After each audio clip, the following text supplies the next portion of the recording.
एक बार हिमालय की खाड़ी के नीचे एक छोटे से शांत गांव में भरत नाम का एक युवा लड़का रहता था। भरत अपने गुस्सैल स्वभाव और अशांत मन के लिए पूरे गांव में प्रसिद्ध थे। उनका मन हर समय विचारों से भरा रहता था। सोचिए, इस तूफान ने उनके मन को बिल्कुल बेचैन कर दिया है। ऐसा लगता था कि उसके जीवन से शांति गायब हो गई थी और वह हमेशा अपने विचारों में खोया रहता था और तनावपूर्ण जीवन जी रहे हैं। उसके अशांत मन और गुस्से के कारण उसके परिजनों और गांव वालों से भी संबंध ठीक नहीं थे, जिससे वह और भी अकेला और अपमानित महसूस करता था। वह और भी अधिक मानसिक तनाव की स्थिति में चला जाता है। एक बार भरत अपने गांव की गलियों में टहल रहे थे, तभी उनका सामना एक बौद्ध भिक्षु से हुआ जो एक पेड़ की छांव में ध्यान मग्न बैठे थे। बौद्ध भिक्षु के चेहरे से शुद्ध शांति की आभा झलक रही थी। इस असीम शांति में भरत बौद्ध भिक्षु की ओर खींचे चले आए। भारत जब बौद्ध भिक्षु के करीब आया तो उन्हें अपने आसपास एक सकारात्मक ऊर्जा का एहसास हुआ। भरत ने महसूस किया कि इस अपार शांति और सकारात्मक ऊर्जा का स्रोत कहीं बौद्ध भिक्षु के भीतर ही है। इसलिए वह वहीं बैठकर उसके आंख खुलने का इंतजार कर रहा था। थोड़ी देर बाद जब बौद्ध भिक्षु ने अपनी आंखें खोली तो उसने अपने सामने एक युवा लड़के को बैठा हुआ पाया, जो बहुत तनावग्रस्त और नकारात्मक भावनाओं से भरे हुए लग रहे थे। भारत में बौद्ध भिक्षु की ओर बड़ी लालसा से देखा और बड़ी विनम्रता से कहा कि गुरु, मेरा मन बहुत अशांत है और मेरे मन के विचार मुझे खा रहे हैं। मुझे एक पल के लिए भी शांति का अनुभव नहीं हो रहा है। क्या आप मुझे अपने अशांत मन को शांत करना सिखा सकते हैं? भरत की पीड़ा को समझते हुए बौद्ध भिक्षु ने करुणा भरी दृष्टि से उसकी ओर देखा और कहा, मेरे प्यारे बच्चे, मैं तुम्हें एक कहानी सुनाना चाहता हूं। इस कथा में मानसिक शांति और प्रसन्नता के रहस्य छिपे हैं।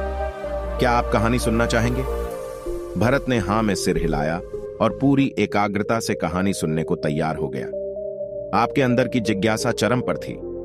आपके अंदर की जिज्ञासा चरम पर थी। बहुत समय पहले की बात है। एक नगर में शक्ति नाम का एक व्यक्ति रहता था। शक्ति बहुत महत्वाकांक्षी व्यक्ति थे और उन्हें हर काम में लोगों से खजूर चाहिए होते थे। यदि उसे किसी से अपयश और बुराई सुनने को मिलती है तो वह गहरी चिंता और तनाव में चला जाता है।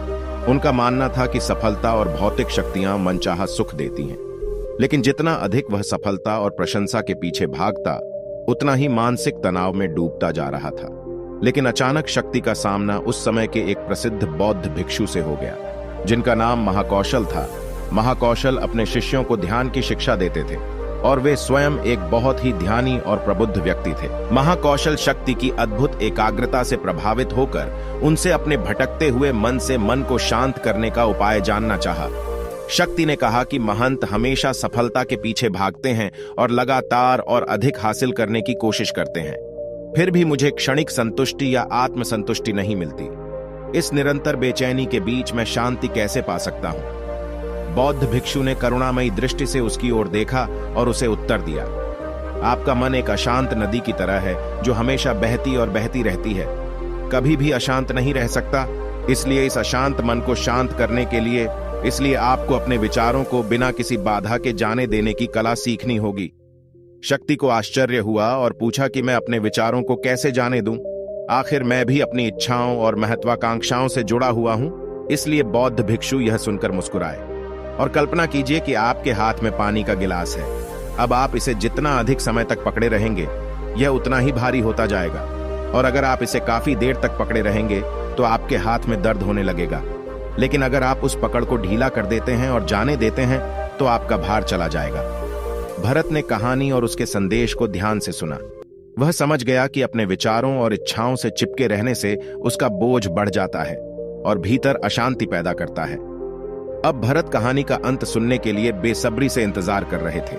बौद्ध भिक्षु ने शक्ति कहकर कहानी जारी रखी। बौद्ध भिक्षु के शब्दों के बाद विचारों को जाने देने का अभ्यास शुरू किया। वह बिना किसी पूर्व निर्णय के अपने विचारों और भावनाओं को आते जाते देखता है। अब उसने विचारों को पकड़ना बंद कर दिया था। विचार उठते थे और अपने आप चले जाते थे। धीरे धीरे उसे एहसास होने लगा कि उसकी इच्छा और भावना भी सारे दुखों का कारण है। जैसे जैसे शक्ति ध्यान की गहराई में गई, उन्होंने पाया कि वर्तमान में रहना ही आंतरिक शांति का एकमात्र स्रोत था। वह स्वयं को वर्तमान में स्थित करके अपने मन की निरंतर बकबक से छुटकारा पा सकता है। धीरे धीरे शक्ति का मन एक शांत सरोवर की तरह हो गया, जो बाहरी दुनिया को अपने अंदर दर्शाता है। उन्होंने जीवन की सादगी में संतोष को अधिक महत्व दिया और भौतिक संपत्ति के प्रति अपना मोह त्याग दिया। जैसे ही सत्ता परिवर्तन की खबर लोगों में फैली, दूर दूर से लोग मार्गदर्शन लेने आने लगे। लोगों को विचारों को मुक्त करने और उन्हें अपने भीतर शांति खोजने के लिए मार्गदर्शन करने की कला सिखाते हुए वे लोगों के बीच शांति और ज्ञान के प्रकाश स्तंभ बन गए। शक्ति और साधु महाकौशल की कथा समाप्त करने के बाद बौद्ध भिक्षु थोड़ी देर के लिए मौन हो गए, ताकि इस कहानी का अर्थ भरत के भीतर ठीक से बैठ सके। भारत में बौद्ध भिक्षु की ओर देखा और उनकी आंखों में अब एक नई समझ दिखाई दे रही थी। भरत ने धीरे से कहा कि मुझे इस कहानी में ज्ञान दिखता है, लेकिन मैं इसे अपने जीवन में कैसे उतारूं? मैं अपने अशांत मन को कैसे शांत कर सकता हूं?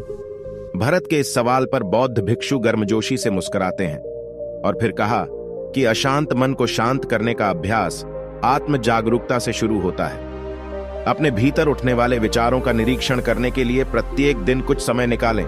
आपके पास आने वाली भावनाओं पर ध्यान दें और देखें कि वे कैसे आती हैं, और आकाश में उड़ते हुए बादलों की नाई चले जाओ।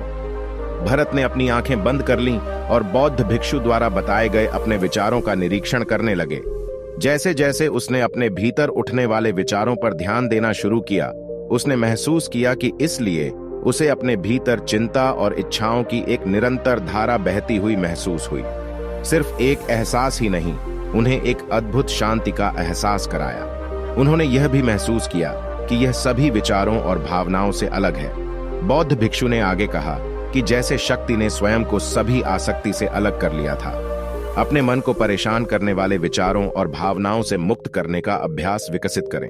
जो विचार आए उसे बिना किसी पूर्वाग्रह के स्वीकार करें और फिर धीरे धीरे उन्हें जाने दें और अपना ध्यान वर्तमान क्षण पर केंद्रित करें। लेकिन भरत ने यह कहते हुए टोका कि क्या हुआ अगर विचार और भावनाएं इतनी प्रबल हैं कि वे बनी रहती हैं और मन को छोड़ने से इनकार कर देती हैं। बौद्ध भिक्षु ने भरत की बातों से सहमत होते हुए सिर हिलाया और कहा कि ऐसे कई मौके आएंगे जब आपके मन में सवालों का बवंडर चल रहा होगा। जब आपका मन आपकी बात बिल्कुल नहीं सुनेगा, तो ऐसे में आपको अपनी सांसों की ताकत पर विश्वास करना होगा। एक बार फिर भिक्षु ने भरत से कहा, अपनी आंखें बंद करो और अपनी सांस पर ध्यान केंद्रित करने के लिए अपने पेट को उठते और मंथन करते हुए महसूस करो। बौद्ध भिक्षु ने समझाया कि जब भी आपका मन अशांत हो, तुरंत अपनी सांस पर लौट आएं। सांस की यांत्रिक गति आपको तुरंत वर्तमान के चरणों में वापस खींच लेगी और आपको शांति का अनुभव कराते हैं। एक बौद्ध भिक्षु के निर्देशानुसार आने और जाने वाली सांस पर ध्यान केंद्रित करने की कोशिश की। इस छोटे से अभ्यास ने उन्हें मन की शांति का अनुभव कराया। उसे याद आया कि उसकी सांस हमेशा उसके साथ थी, जो उसे वर्तमान क्षण की याद दिलाती थी, आराम और शांति लाता है। भरत की इस वृद्धि को देखकर बौद्ध भिक्षु मंद मंद मुस्कुराए और बोले, मेरे प्यारे, बेचैन मन को शांत करते हुए यह एक ऐसा अभ्यास है जिसमें बहुत प्रयास और दृढ़ इच्छा शक्ति की आवश्यकता होती है। चूंकि लगातार व्यायाम से मांसपेशियां मजबूत होती हैं, उसी तरह नियमित अभ्यास से भी मन शांत होता है। स्वीकृति में सिर हिलाते हुए एक बौद्ध भिक्षु को धन्यवाद देते हुए उन्होंने वादा किया कि आज से वे अपने अशांत मन को शांत करने और अपनी गैर शक्तियों को मुक्त करने में सक्षम होंगे और भीतर शांति पाने के लिए इस यात्रा को शुरू करने में सक्षम हो। बौद्ध भिक्षु ने भरत के कंधे पर हाथ रखा और कहा कि मुझे तुम्हारी क्षमता पर बहुत विश्वास है और तुम जल्द ही अपनी आंतरिक शांति पाओगे। लेकिन याद रखें कि यह आसान नहीं होगा, लेकिन अगर आप दृढ़ इच्छा शक्ति और खुले दिल से कोशिश करेंगे तो आप निश्चित रूप से उस टुकड़े को पालेंगे जो आपके अंदर है। उस दिन से भरत अपने व्याकुल मन को शांत करने का प्रयत्न करने लगे और हर दिन ध्यान करने के लिए अलग समय निर्धारित करें। उसने अपने मन में उठने वाले विचारों को बिना किसी रोक टोक के जाने दिया और अपनी सांसों के जरिए खुद को वर्तमान में रखने की कोशिश की। समय के साथ अभ्यास करते हुए भरत को अपने भीतर शांति का अनुभव हुआ।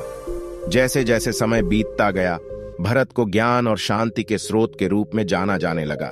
ग्रामीण अपने अशांत मन को शांत करने के लिए भरत आते हैं। बौद्ध भिक्षुओं के शिक्षक आत्म जागरूकता की शक्ति साझा करते हैं, जबकि बौद्ध भिक्षुओं की शिक्षा और आंतरिक शांति पाने की शिक्षाओं को साझा करने में मदद करते हैं। इसके साथ ही उन्होंने अपनी सांस पर ध्यान देने और अपने विचारों को मुक्त करने की कला सिखाई। ऐसे निवासियों का विकास हुआ और उन्हें अमूल्य मानसिक शांति मिली।